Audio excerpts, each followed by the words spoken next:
Hola, muy buenos días, buenos días. Mi nombre es Víctor Javier y me da mucho gusto estar en esta mañana acá con ustedes, más en este feliz sábado, este glorioso sábado, donde está impregnado de la presencia de Dios más que en cualquier otros días. Es aquí donde encontramos la doble porción. El pueblo salía a buscar maná el día viernes. Y el día viernes tenía que traer doble porción para el viernes y para el sábado, porque el sábado el pueblo no podía estar en el campo. Algunas personas desobedecieron y quisieron ir el sábado a recoger maná, pero no había nada que recoger. Otras personas pensaron, bueno, el día domingo vamos a recoger doble porción y lo vamos a guardar para no estar viniendo al campo. Y guardaron la doble porción de maná y se les convirtió en gusanos esa doble porción, excepto el viernes, porque el mandato era el viernes, que el viernes recogieran doble porción y el sábado no se convirtió en gusano, se guardaba la porción. Son señales que Dios pone desde el principio, desde el Génesis capítulo 2, donde dice que después, al sexto día, Dios descansó de su obra. En el séptimo día descansó de su obra e impregnó el día, lo santificó, el día sábado. Por eso, posteriormente vino el cuarto mandamiento. El cuarto mandamiento dice, 6 días trabajarás, más el Shabbat, el séptimo día, Shabbat, reposo, será para el Eterno tu Dios. Y en él no harás ninguna obra. Es decir, vas a dejar tu manera de vivir regular para desarrollarte en la unidad de tus hermanos en la fe, de tu familia, para que sea un día de fiesta y de gozo y de paz. Y para que seas bendecido grandemente en obediencia al cuarto mandamiento. Éxodo capítulo 20, versículo 8. Bueno, bien, pues vamos a ver, vamos a comenzar. Marla va a estar con nosotros guiándonos en el estudio, pero antes nos va a dar la lectura de la reflexión del día de hoy. Adelante, Marla. Claro que sí, y la reflexión del 26 de julio dice así: mi super yo. Como personas enfermas éramos arrogantes y pseudo independientes. Nadie absolutamente podía decirnos lo que debíamos hacer. Nosotros éramos nuestra única ley. La aceptación nos permitió bajarnos de nuestro pedestal y escuchar a otras personas y cooperar con ellas. Eso lo encontramos en el folleto naranja. No recibía órdenes de nadie porque mi ego estaba tan inflado que, según yo, podía sola, con todo lo que me pasaba. Todos podían estar equivocados menos yo. Qué duro fue despertar de este autoengaño. Me di cuenta de que al racionalizar las cosas me cegaba, y esto es enfermedad. Quien no oye consejos no llega viejo. Este viejo refrán hoy lo veo en proporción y acepto que la sabiduría de otros puede ser buena para mí, y que en la medida que viva con humildad y acepte ser guiada por un poder superior a través de mi padrino, encontraré por fin la razón de mi existir. Adelante, Víctor. Bien. El alter ego, el superego. Qué terrible es estar en ese asunto del superego, ¿verdad? El creer que todas las cosas, si se hacen como yo las quiero y como yo las digo, todo va a estar bien. Y para esto en el libro azul se pinta solo, porque habla ahí del actor, del director, que quiere acomodar el escenario a su libre albedrío como él quiera. Pero los demás, con celo, con envidia, con enojo, tratan de sacar el mejor partido del escenario. Mientras que el director cree que si hicieran las cosas como él dice, todo saldría bien.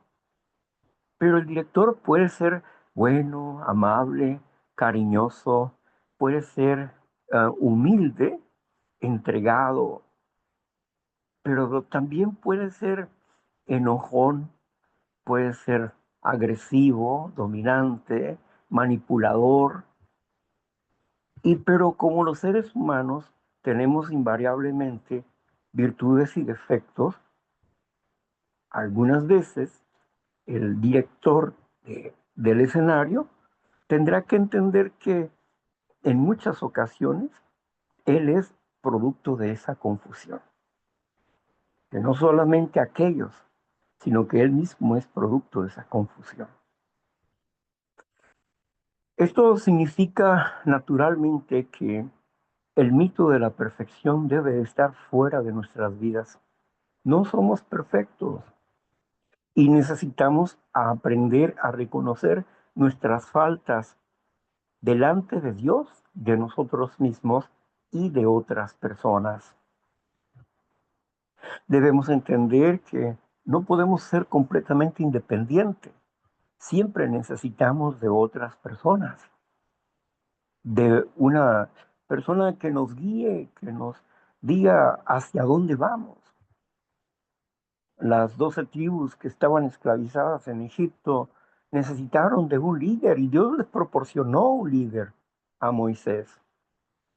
Y aunque Dios se lo proporcionó, la gran mayoría no quería a Moisés. Les impresionaban las obras de Dios, se impresionaban con eso, con su voz, con sus estruendos, le impresionaban los milagros de provisión, pero no podían dejar de ser ellos. Sus corazones estaban en Egipto, sus corazones estaban en el pasado, no estaban en el presente, no valoraban realmente la presencia de Dios ni el cuidado del ángel del Eterno que iba atrás de ellos y delante de ellos. Tampoco se percataron en todo su vagar en el desierto sobre la nube que traían arriba de ellos. Una nube que cubría a más de 2 millones de personas. ¿No se percataron de eso? Ni siquiera al principio se maravillaron, pero se acostumbraron a vivir bajo esa sombra.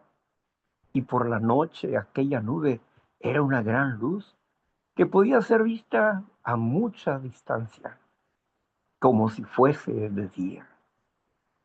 Qué maravilloso es Dios, pero qué necios somos los seres humanos con el alter ego, con el super yo, atados al pasado, sacándolos de la esclavitud, poniéndolos en la libertad, llevándolos hacia una tierra que fluye leche y miel, llevándolas a una tierra superdotada.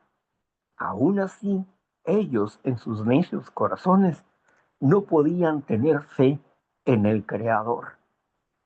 Y lo podíamos ver cuando llegaron a la tierra prometida y aquellos 12 personajes que eran testigos de Dios, aquellos personajes que iban a ver cómo eran aquellas tierras, eran 12 personas, pero 10 de ellos alteraron la información.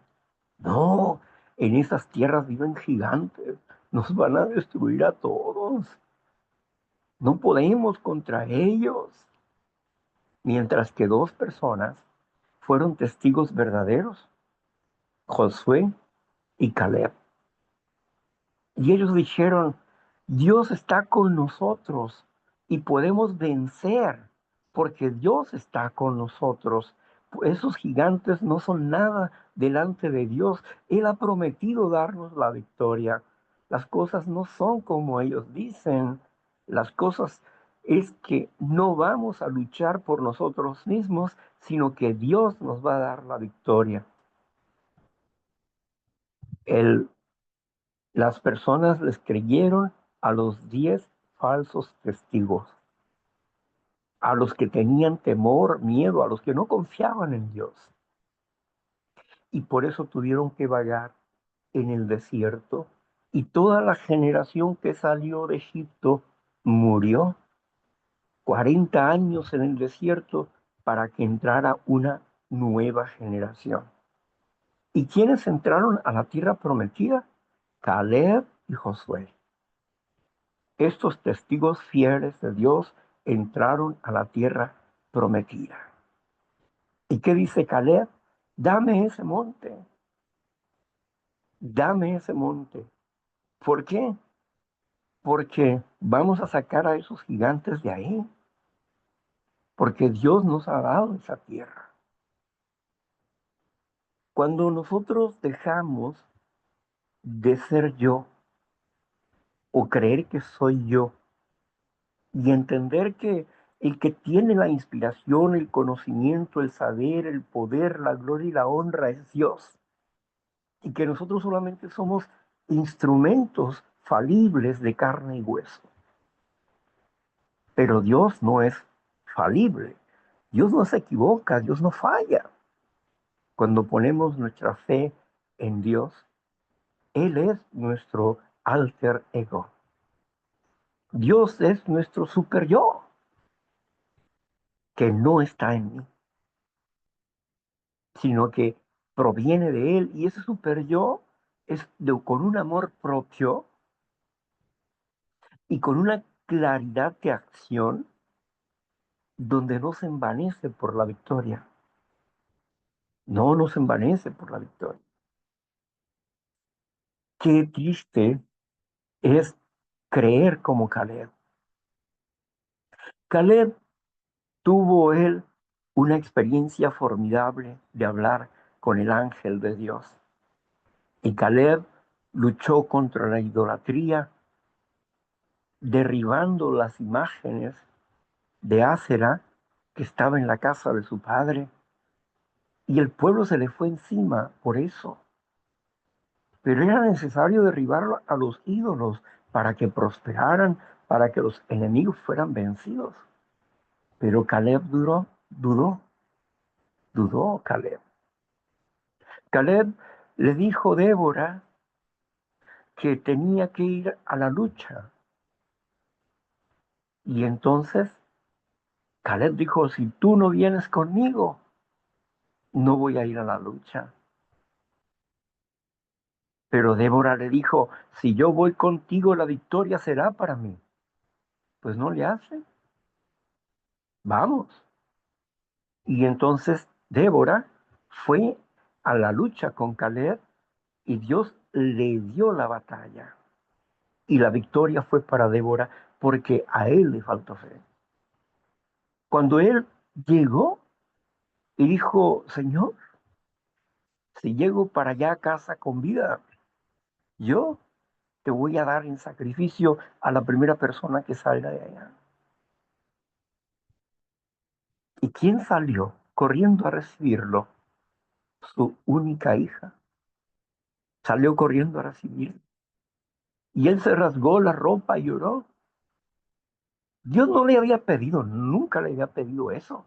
Él, de su propia boca y de su propio corazón, le nació hablar así. Dios nunca le dijo, oye, está bien. Él solo decidió hacerlo de esa manera. ¿Y qué sucedió con um, este hombre? ¿Verdad? ¿Qué sucedió con este hombre? Sucedió que Él, cuando su hija es sacrificada, entonces él hace un vestido de plata y el pueblo empezó a torcerse y a pensar que el vestido que Caleb, que Caleb no, que había puesto ahí, ¿verdad? Que este hombre había puesto ahí, mm, era lo que le daba la victoria de las cosas. Y el pueblo empezó a torcerse. Qué, qué falible es el hombre. Equivoca las cosas de Dios. Dios no le está pidiendo nada, pero el hombre abre muy rápido la boca para buscar una seguridad, como si Dios necesitara que le ofrecieras algo en específico y lo único que quiere es que tú te entregues voluntariamente a Él día a día. Y eso es para tu propio bien. Dios no te está exigiendo que tú le prometas nada, nada. Solamente que lo hagas un día a la vez. Cualquiera que quiera ser mi discípulo, niéguese a sí mismo, tome su cruz cada día y sígame. ¡Qué maravilla! Pero el hombre se equivoca porque no le cree a Dios, no le cree a Dios. Y a veces estamos así, aquí, oyendo las cosas de Dios y todavía no le creemos. Estamos adquiriendo paz y todavía no le creemos. Y seguimos dudando como el pueblo del desierto y como este hombre que estaba allá cosechando el trigo y que se le aparece el ángel. ¿Y tú quién eres? ¿Eres de los nuestros o eres de los otros? Por eso Dios nos da la victoria, porque tiene un compromiso con un pueblo y no con su líder. Hagamos las cosas bajo la voluntad de Dios y no creamos que el Dios necesita algo de nosotros. Dios no necesita más que nuestra obediencia y nuestra entrega día a día. Es lo único que necesita Dios. Hágase tu voluntad, Dios, y no la mía. Así que vivamos en humildad un día a la vez, amándonos y perdonándonos unos a otros. Pues bien, vamos a continuar pues con Primera de Pedro. Primera de Pedro, 13. bien, pues adelante. Claro que sí. Y dice así la lectura. Por causa del Señor, someteos a toda institución humana, ya sea al rey como superior, ya a los gobernadores, como por él enviados para castigo de los malhechores y alabanza de los que hacen bien, porque esta es la voluntad de Dios, que haciendo bien hagas callar la ignorancia de los hombres insensatos, como libres, pero no como los que tienen la libertad como pretexto para hacer lo malo, sino como siervos de Dios. Y ahí me voy a detener. Bien, yo creo, no sé si quién, quién decidió sobre este asunto, ¿verdad? Pero lo cierto es que tenemos que respetar a las autoridades. Vayamos a Romanos capítulo 13, versículo del 1 al 4. Romanos capítulo 13, versículo del 1 al 4. Vamos a ver qué nos dice el apóstol Pablo en referencia a este mismo tema. Así. Sométase toda persona a las autoridades superiores, porque no hay autoridad sino de parte de Dios, y las que hay por Dios han sido establecidas. De modo que quien se opone a la autoridad, a lo establecido por Dios resiste, y a los que resisten acarrean condenación para sí mismos, porque los magistrados no están para infundir temor al que hace el bien, sino al malo. ¿Quieres, pues, no temer la autoridad? Haz lo bueno y tendrás alabanza de ella. El 4 también.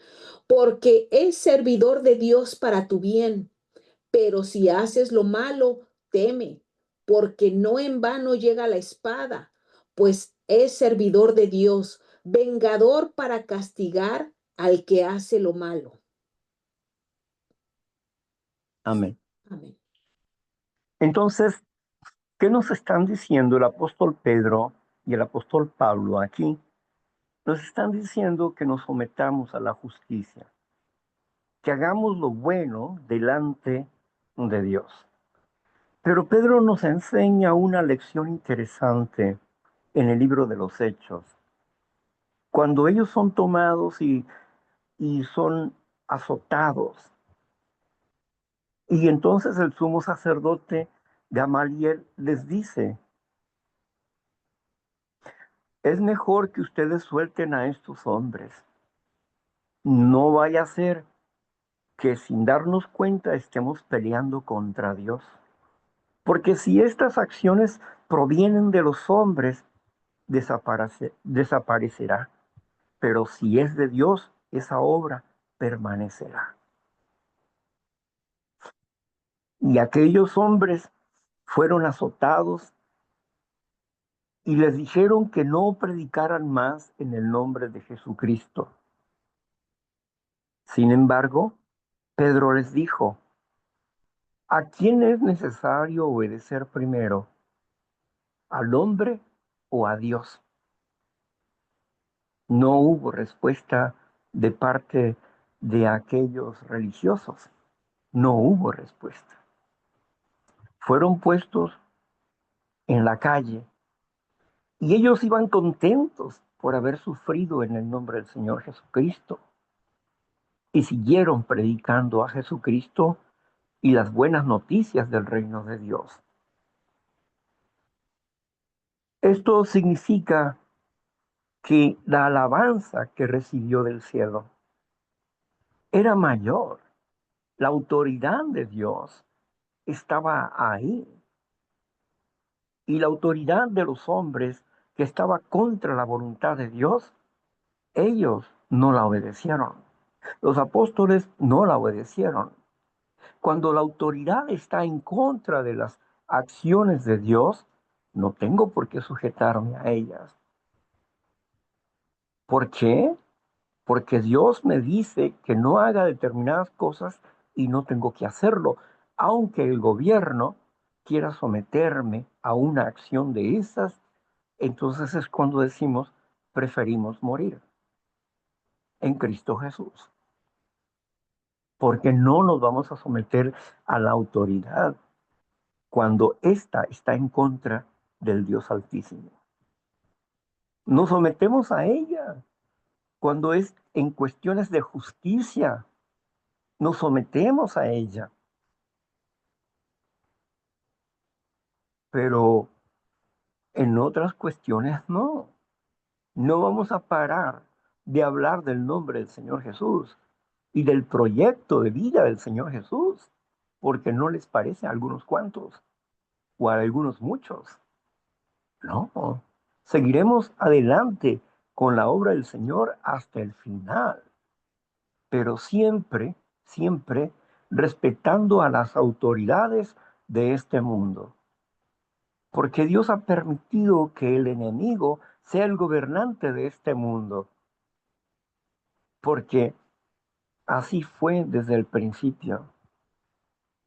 Antes de que este ángel caído fuera enemigo de Dios, era un hermoso querubín, inteligente y poderoso, que con la tercera parte gobernaba esta tierra y hacía creación para Dios. Pero un día se envaneció y dijo, subiré allá al cielo, a los lados del norte, y voy a derrotar a Dios, y ahí pondré yo mi trono. Y entonces fue desechado de nuevo a la tierra. Y dice Jesús, y yo veía caer al enemigo, lo veía caer como un rayo hacia la tierra.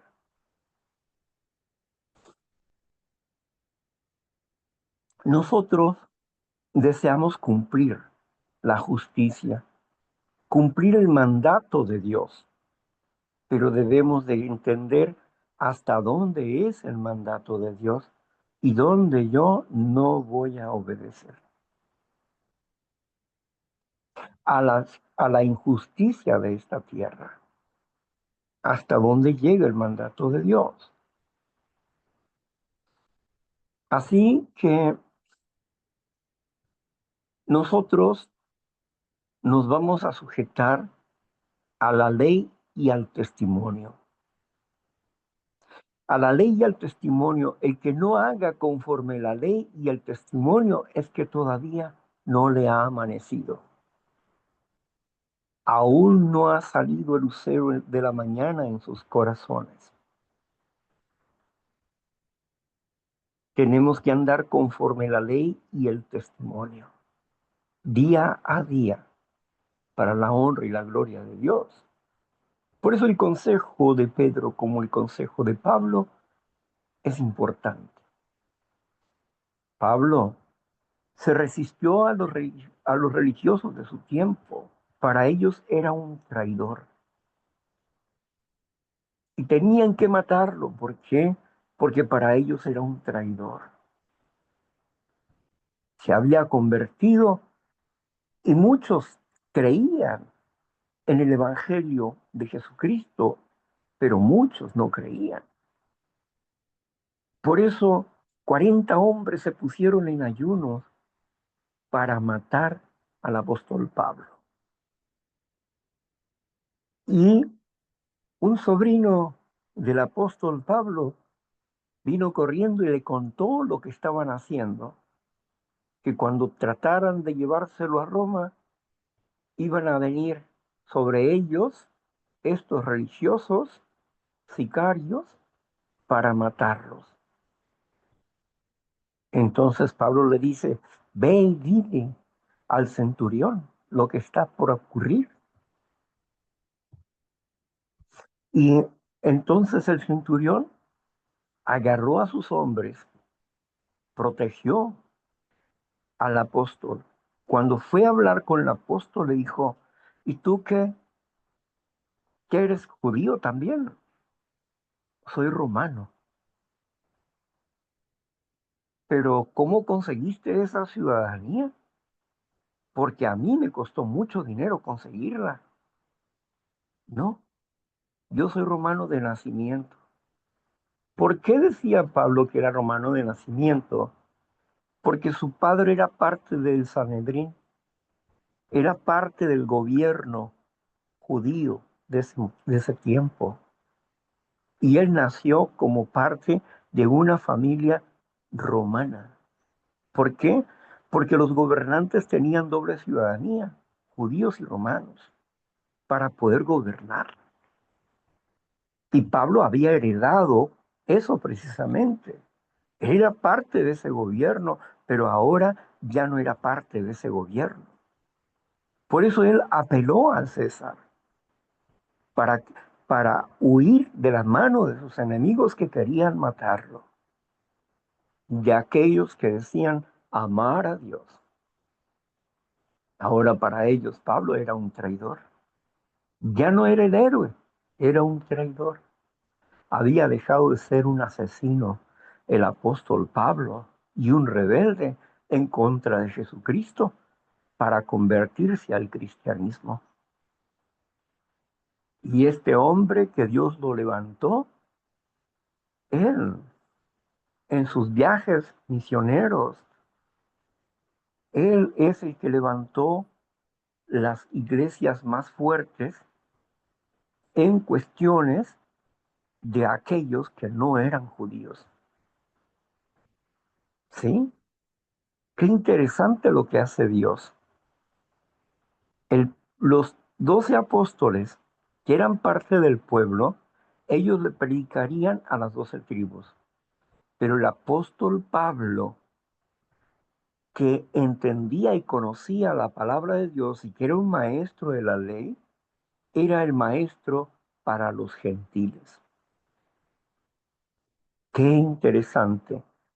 El apóstol número 13, el apóstol Pablo, un apóstol levantado especialmente para todas las naciones, exceptuando la nación de Israel. Para eso estaban los apóstoles como predicadores, uno por tribu. Gloria a Dios. Debemos de aprender a tener juicio para comprender cuándo me debo de someter a, cuándo me debo de someter a un gobierno o cuándo no. Yo me considero objetor de conciencia. ¿Qué significa objetor de conciencia? De que yo no voy a la guerra, que yo no voy a usar una arma contra otra persona, ni voy a trabajar en fábricas haciendo armas, ni rellenando balas. No, no. Soy objetor de conciencia. Por eso el pueblo de Dios es objetor de conciencia. Él no entra en la guerra. Pero hay patriotas que se molestan porque somos objetores de conciencia, porque ella quiere que peleemos batallas que no son nuestras, son del mundo, no de la congregación. Pertenecemos al reino de Dios, no a este mundo. Y eso marca una gran diferencia. Gracias. Adelante, Marla. Muy bien. Y la lectura dice así: honrar a todos, amar a los hermanos, temer a Dios, honrar al rey.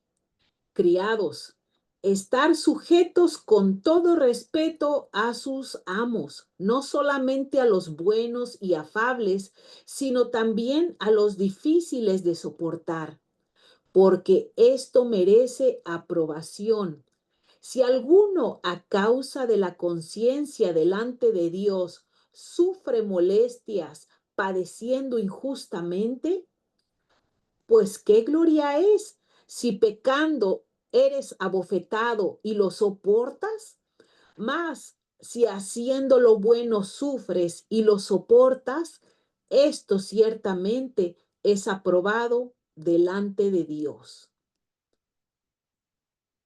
Y bueno, parece que ahí me voy a detener si le parece bien. Ok. Tenemos, tenemos que comprender lo que está diciendo el apóstol Pedro aquí, cuando nos dice que debemos estar sujetos a nuestros amos. Bueno, ahí existía la esclavitud, ¿verdad? Pero ahora podemos hablar de los patrones. Si un patrón es injusto, pero tú lo toleras y estás sufriendo injusticia por causa de ese patrón, y tú lo toleras porque amas a Dios, eso para ti es bueno. ¿Por qué? Porque estás haciendo tesoros en el cielo. ¿Y esto qué quiere decir? Que la persona no va a buscar su libertad. Claro, claro que sí. Si hay otro lugar mejor, dónde trabajar, pues hay que irnos a trabajar allá, ¿no? Pero si no hay más, si por el momento no hay más, necesitamos someternos. Pero siempre vamos a buscar la liberación. No quiere decir que nos sometamos a los amos, porque ahí está hablando de la esclavitud. Hoy estamos hablando de patrones injustos. Pero independientemente de los patrones injustos, necesitamos someternos a Dios.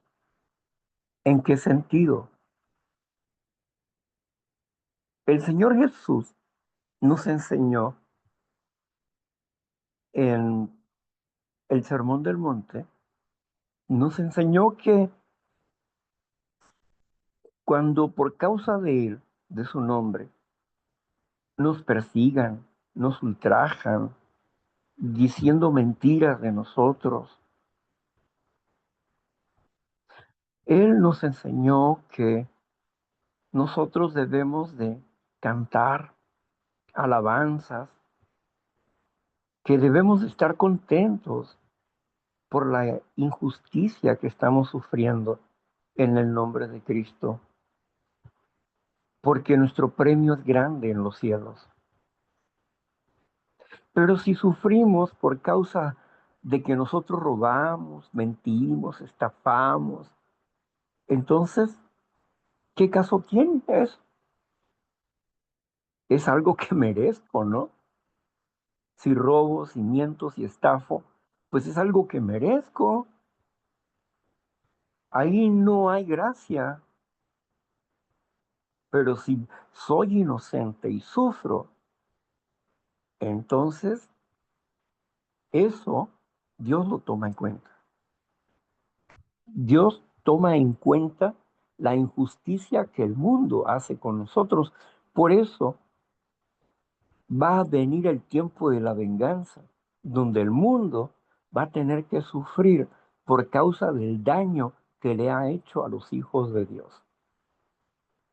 El mundo va a tener que sufrir las consecuencias de su ignorancia acerca de Dios. Lamentablemente, será la gran tribulación. Y en aquel día será el lloro y el crujir de dientes de muchas personas. Y muchas personas desearán que los hijos de Dios sean aniquilados. Y los van a perseguir para matarlos.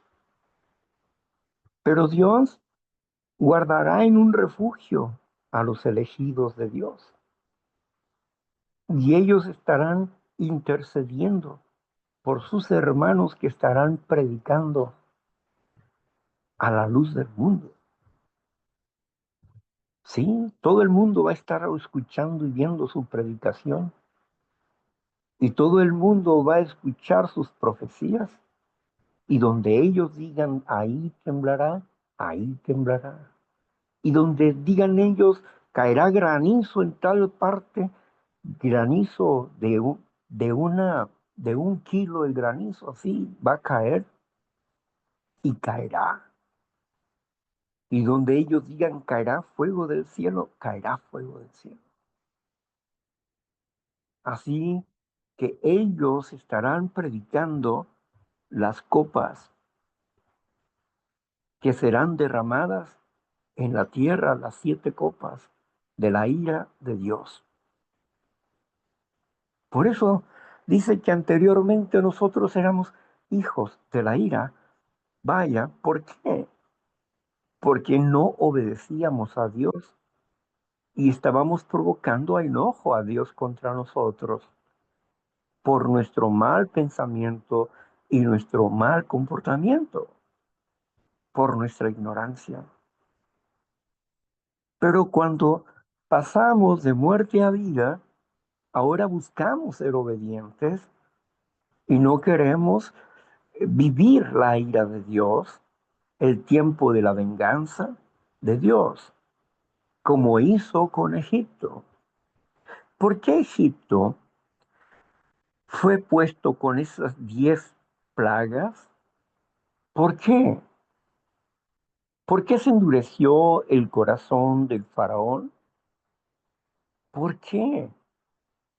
Porque habían ellos esclavizado al pueblo de Dios durante 430 años.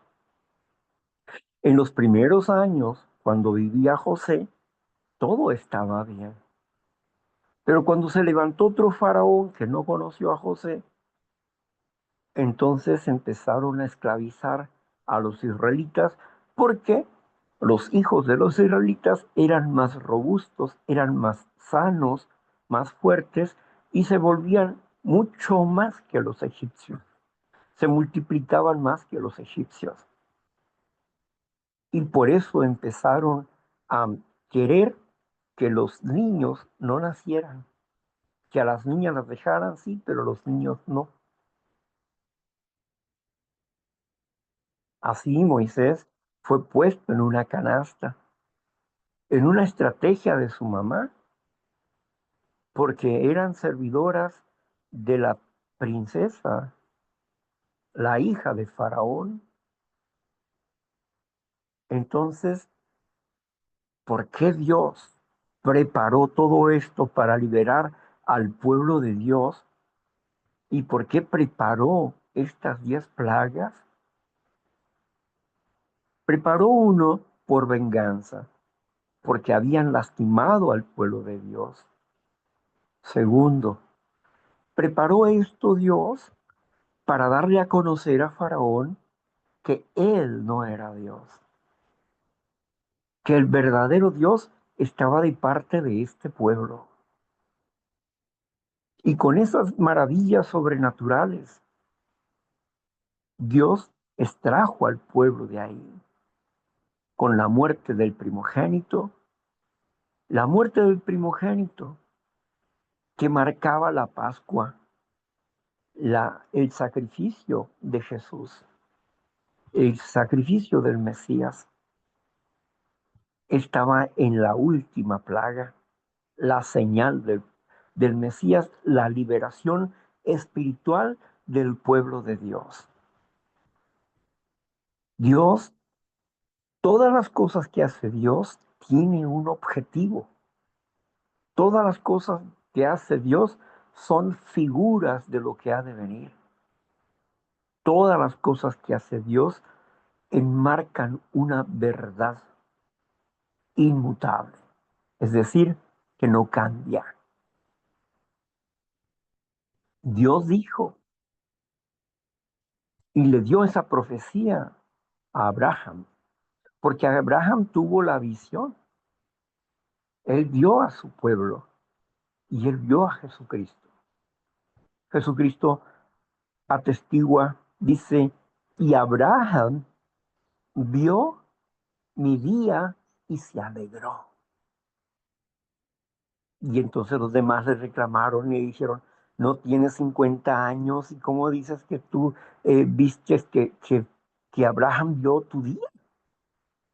O sea, no es lógico eso, ¿no? Pues claro que no, porque ellos no entendían que el Mesías era el verbo de vida, el verbo que había hecho a Adán y a Eva, ese mismo, era él, el Cristo, el Mesías. Él no entendía que era el ángel de Jehová, el ángel del eterno Dios de los ejércitos, el que le dio las visiones a Abraham, el mismo que habló con él cuando iba hacia Sodoma y Gomorra. Y la figura del Mesías, del Melquisedec, del sacerdocio Melquisedec, cuando él venía de la victoria de los 5 reyes que había dominado, ahí estaba el Mesías. Abraham había conocido el día y sabía que su pueblo iba a ser puesto en Egipto por 430 años. Él conocía esas profecías. Él conocía los mandamientos de Dios. y se sujetaba a ellos. Sus preceptos los conocía y se sujetaba a ellos. Así que podemos entender que Dios es el Dios único que puede ver el futuro o hablar del futuro y hacer que se cumpla. Por eso es importante para nosotros el amarnos los unos a los otros en la justicia de Dios, porque eso es alabanza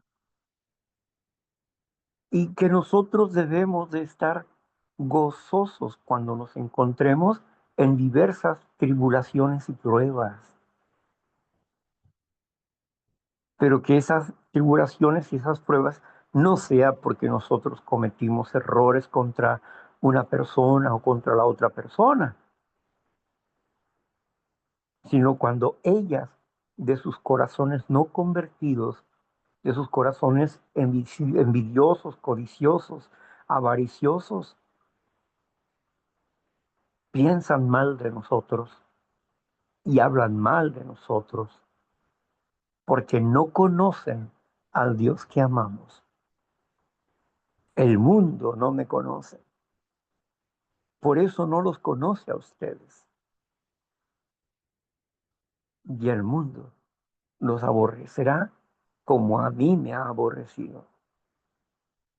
Si esto hicieron con el leño verde, ¿qué no harán con el leño seco? Tremendo. Jesús lo ha dicho. Por causa de mí van a perder familia, van a perder, les van a robar, les van a quitar sus casas. Por causa de mí los van a meter a la cárcel, por causa de mí. Todo eso dice Jesús. Y, y entonces, ¿dónde va a estar el bienestar? ¿Dónde va a estar la paz? En tu corazón. En tu corazón. Cuando tenemos la convicción de que Dios está con nosotros, a pesar que estemos en el problema que estemos, tenemos paz. Y un día vamos a hablar de eso. Hoy precisamente nos toca hablar de edificación y santidad. Edificarnos en Dios y la santidad. Vamos a estudiar algo de eso hoy a las 6 de la tarde, ¿verdad? Bien, continuamos. Dice así, pues para esto fuiste llamado, porque también Cristo padeció por nosotros, dejándonos ejemplo para que siga sus pisadas, el cual no hizo pecado, ni se halló engaño en su boca, quien cuando le maldecían no respondía con maldición, cuando padecía no amenazaba, sino encomendaba la causa al que juzga justamente. Creo Así que es. ahí me detengo. Sí, si alguien te pide la capa, no le niegues también la bolsa. Si alguien te pide llevar la carga por una milla, llévasela dos. Si alguien te pide prestado y tú puedes prestarle, préstale, dale. Aquí lo que nos dice Dios es que nosotros hagamos el bien sin esperar recompensa. Cuando hagas una fiesta, no invites a la gente prominente para que te devuelva la fiesta. Invita a los cojos, invita a los enfermos, a los mendigos, a los pobres, las personas que no te pueden devolver la fiesta. Porque entonces tu premio será grande en Dios.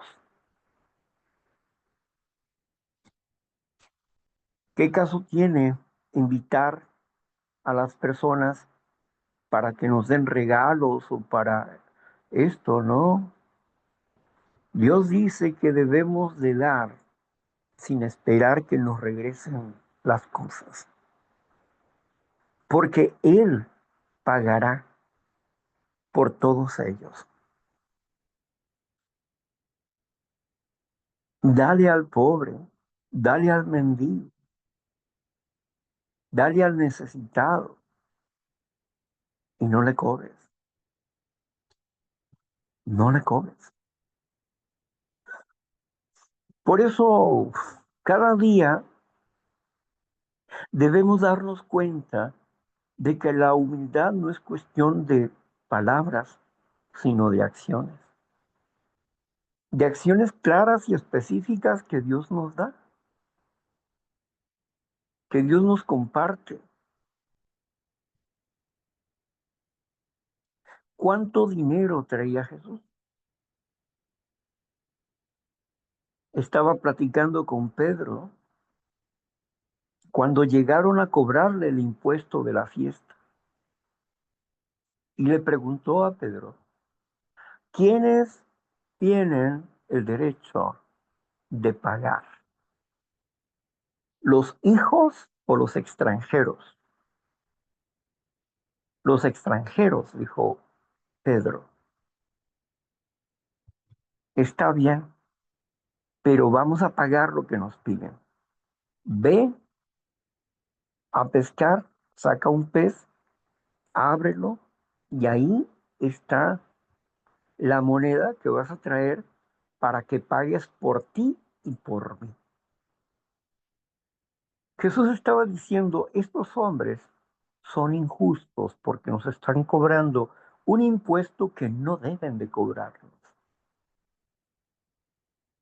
Y aún así le vamos a pagar eso que nos están cobrando.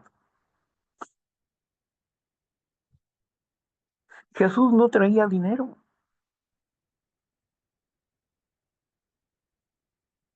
Judas traía el dinero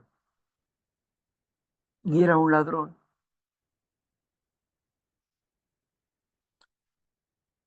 Le daban a los pobres, le compartían a los pobres,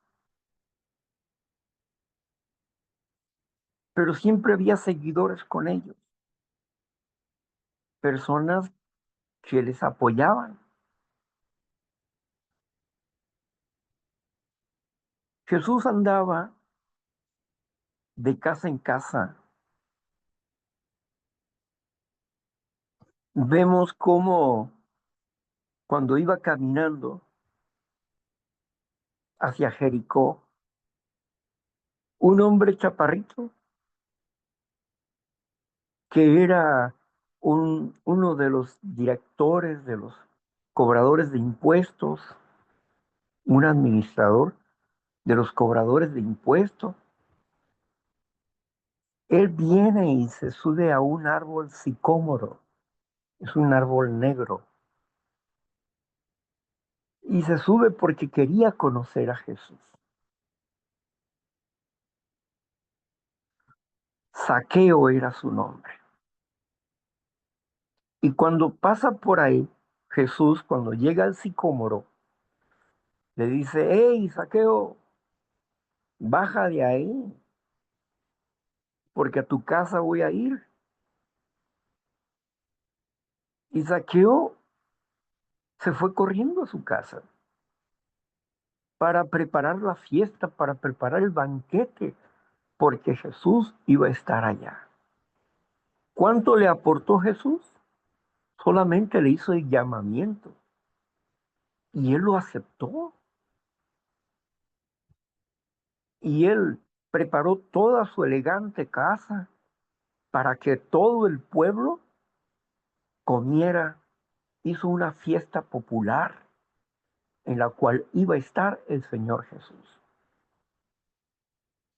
Y ahí Zaqueo se arrepiente, se sube a una mesa y empieza a gritar y a llamarle la atención a la gente y empieza a comprometerse. Cualquiera que yo le haya estafado, quitado algo, le voy a dar 4 veces más. Le dijo, y la mitad de mis bienes se las daría al pobre. Zaqueo había conocido a Jesús, había entendido que él era el Mesías, lo había aceptado como su Señor y era capaz de dejar todo eso que había juntado y almacenado, toda su riqueza, para compartirla con las demás personas y enmendar su falta. Había tocado el corazón de Zaqueo las palabras de Jesús.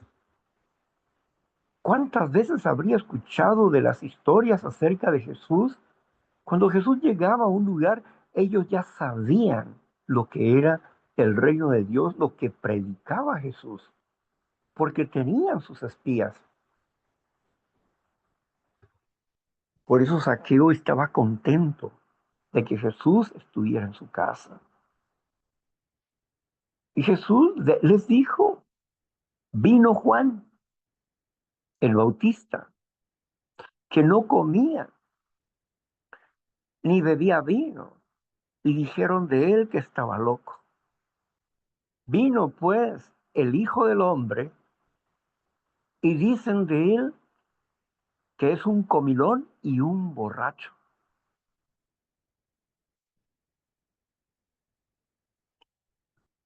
Jesús les reclama el hecho de que nadie tiene contento a esas personas. Si porque come, si porque bebe, si porque no bebe.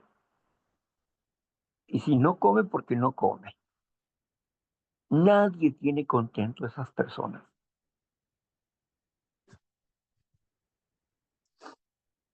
Pero a pesar de las críticas que pudieran hacer las otras personas, Jesús cada día era más popular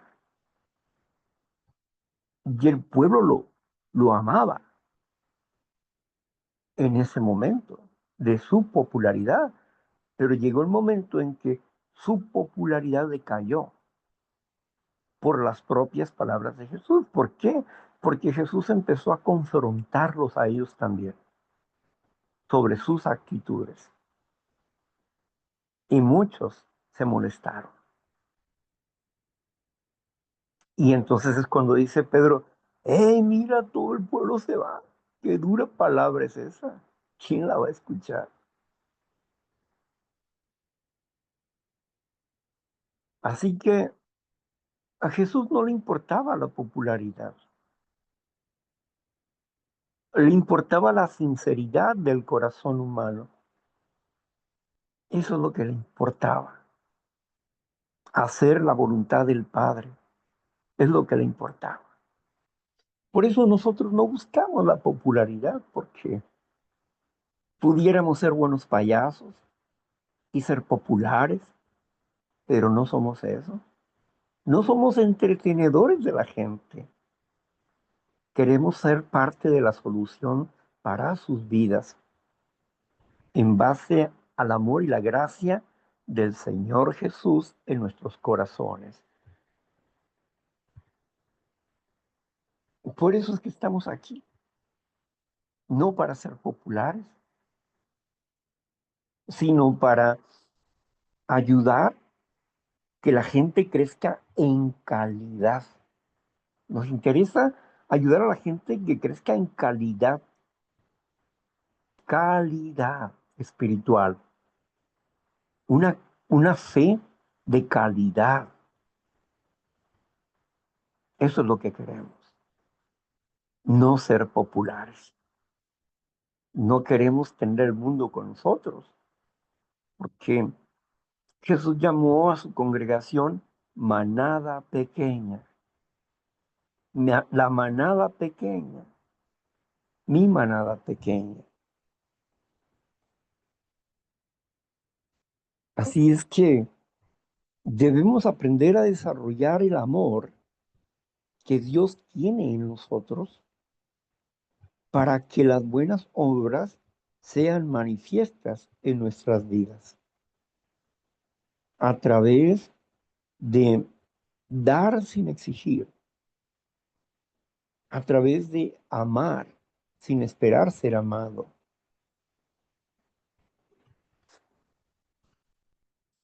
Y significa amar es dar sin esperar recibir. Permíteme dar más de lo que me den. Así que el amor y el Espíritu de Dios se establece en nuestros corazones. Continuamos. Bueno, Víctor, ya es la hora, ya son las 9:01. 9:1. Bueno, Ujú. bueno, le dijo la mula al freno. Vamos a ver qué hacemos. Vamos a dejar hasta aquí nuestra intervención para que ustedes tengan participación con nosotros e intercambien su opinión, su sentimiento, su versión de las cosas, o bien sus preguntas, si es que tienen alguna pregunta que hacer. Con gusto les escuchamos. Acuérdense que estamos en foro abierto, palabra en acción. Entonces estamos en un foro libre, palabra en acción. Mm, Gracias, Marla, por tu servicio. Muchas gracias. Vamos a cerrar aquí.